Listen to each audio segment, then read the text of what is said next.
overwhelmed by your to-do list? Or are you unsure which tasks should get your attention first? Let's talk about task prioritization frameworks that can help you cut through the chaos and focus on what matters most. Welcome back to the channel. And if you're new here, I'm Dr. Katie Linder, a certified project manager, change manager, and coach who works full-time leading and supporting teams in higher education. On this channel, I offer real-world examples of how project management translates into the higher ed environment. If you're looking for ways to use project management tools and skills, both professionally and personally, to bring more ease to your work and life, you're in the right place. In today's video, we're diving into some tried and true task prioritization frameworks and how you can apply them in your day-to-day work in higher education. The first framework is a popular one called the Eisenhower Matrix. This classic tool helps you to sort tasks by urgency and importance. You place tasks into 4 quadrants. The first one is urgent and important. You might think of these as tasks that you need to do right now.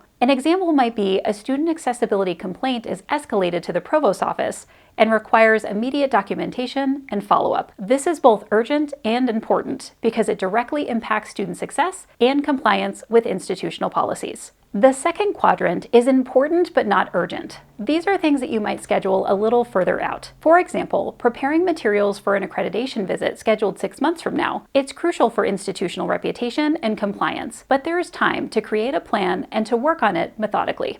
The third quadrant is urgent but not important, and this is something that you might try to delegate if possible. For example, last-minute room change notifications for a department meeting. It's time sensitive but doesn't require your personal attention. This could maybe be handled by an administrative assistant or a student worker. And the fourth quadrant is neither urgent nor important. You might consider dropping these tasks altogether. For example, updating outdated graphics on a little-used internal web page. While it might feel nice to tidy this up, it doesn't significantly impact your goals or stakeholders, and it could be deferred or even dropped altogether. The second framework is called the Moscow Method. This method is helpful during planning sessions that you might have with stakeholders about upcoming projects, and it includes 4 main areas. The first area you might consider to be must-have. Now, this might be critical features of the project or tasks that are non-negotiable. For example, in a technology project, hiring core staff and ensuring the technology infrastructure, like appointment scheduling software or a case management system, is fully operational. Without these, the service simply can't function, so it's considered a must-have.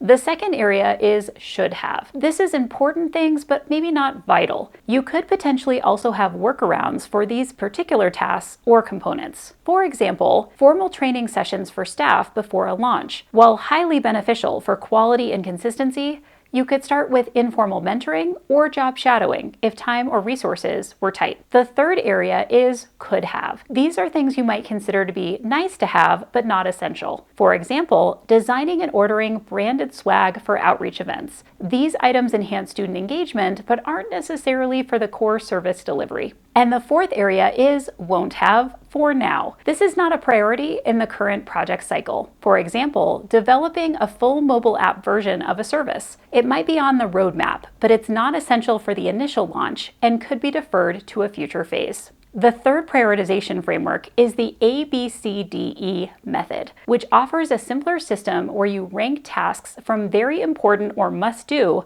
to the eliminate category. Let's look at some examples in each of the 5 categories. A would be considered very important or must do. For example, finalizing a grant proposal that's due today. It's a hard deadline, tied to funding opportunities, and has high institutional value. This would go at the top of your list. The B category is should do. For example, reviewing updated policy drafts for a faculty handbook. It's important for long-term outcomes and shared governance, but it's not immediately urgent. You'll want to get to it soon, but it could wait if necessary.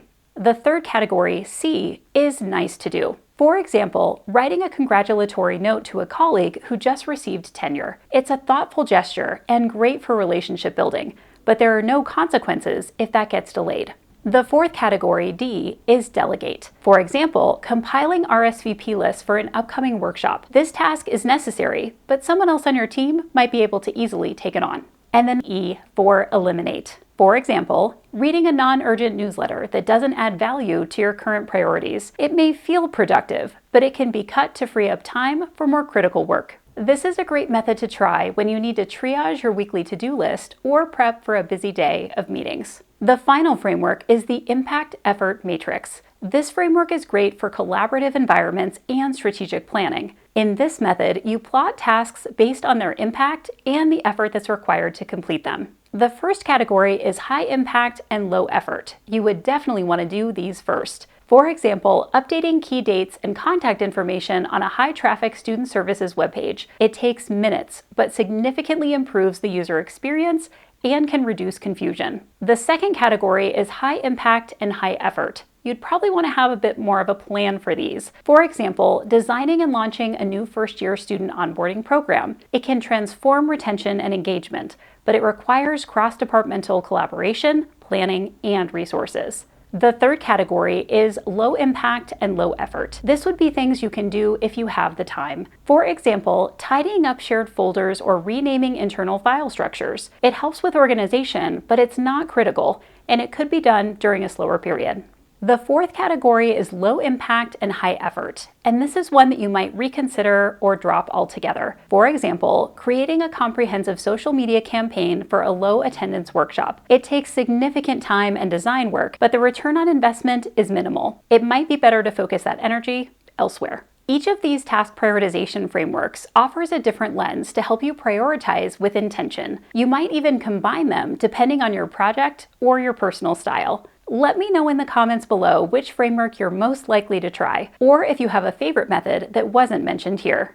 And don't forget to subscribe to the channel for more practical project management strategies tailored specifically for higher education. Thanks for watching, and I'll see you in the next one.